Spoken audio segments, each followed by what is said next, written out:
Hey, what up, homies? Alright, so today I'm gonna explain how to do the plumbing for the hydro e-brake. I've been getting questioned a lot on how to do it. And before we start, I do want to say that I still have the stock rear braking system, so I still have drums. No, I don't have this. So let's get to it. I do want to point out I still have the stock brake master and brake booster. The lines are custom made. Yes, I know they look like jank and shit, but they're gonna get remade. These are gonna go through the firewall, get tucked, so don't worry about the lines. Alright, so on these two fittings here, one is gonna say F for the front, one is gonna say R for the rear. You're gonna cut into your rear brake line. So on your original brake lines, you're gonna follow this line. You're gonna follow it. You're gonna follow it through the entire firewall. You're gonna follow it all the way till you get to this. Let me focus real quick. And you're gonna keep following your own brake lines until you get to the rear portion of it. And then just follow it all the way to the back, and I'll show you guys right now.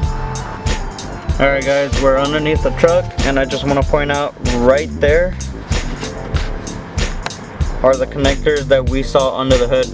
You're going to follow the one that goes to your rear brake line, and it's going to be traveling all over your chassis right here where this is going. You're going to keep following it. Mine's already cut, so I can't really show you guys, and they're custom brake lines, but they're gonna be running across the chassis. Just make sure you find the rear brake line that leads to your rear drum. So mine is right there. Let me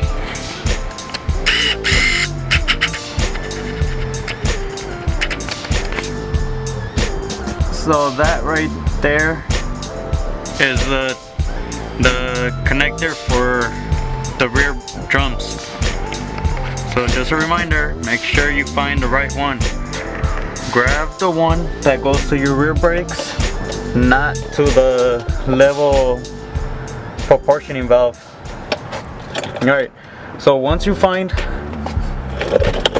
your rear brakes, you're gonna follow them onto the chassis. Right? So you have your brake line, you're gonna follow them. Now, when you get here, your brake line is still gonna be running across the chassis. It's gonna be up to you to figure out where you wanna splice into your rear brake lines. You're gonna have to cut them.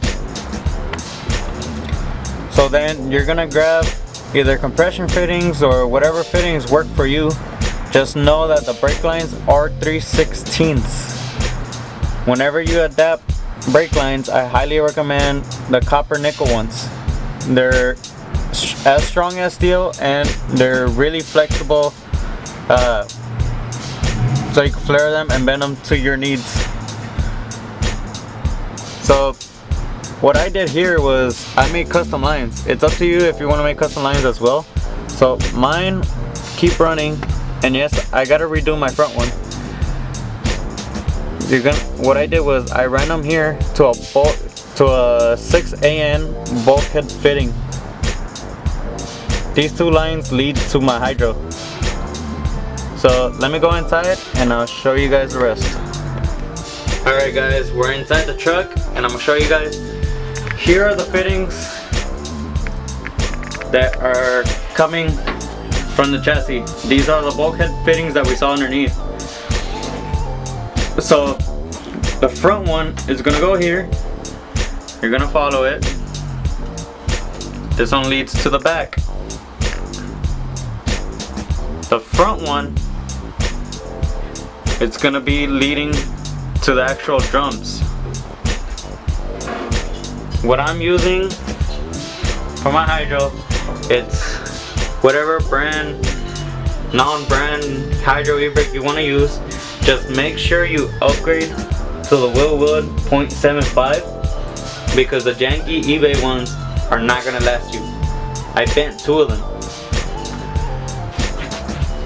Alright, so let me go ahead and go underneath the truck and show you the rest of the lines.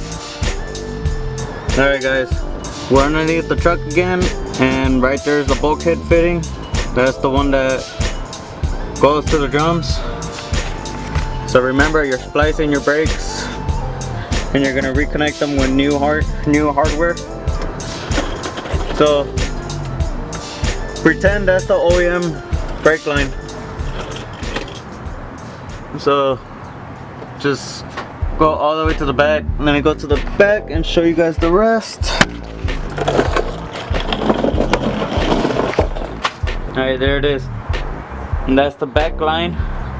Pretend that's the OEM one. That's the one that goes to the front side of the hydro. And then you're gonna have your original flexible hose right there. And again, all you're doing is just splicing into the rear brakes at the chassis. The rear end, you could just leave it alone. All this is custom made because I wanted to make it, but also because the 4-link kind of made me do it.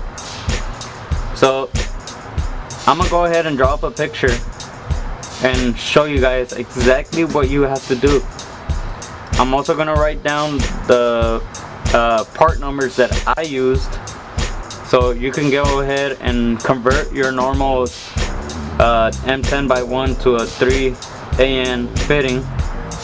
Just upgrade them, or you could just leave it as is and just buy 3/16 M10x1 fitting. So from here we're gonna go to Photoshop, and I'm gonna go ahead and explain everything. Alright, see you guys in a bit.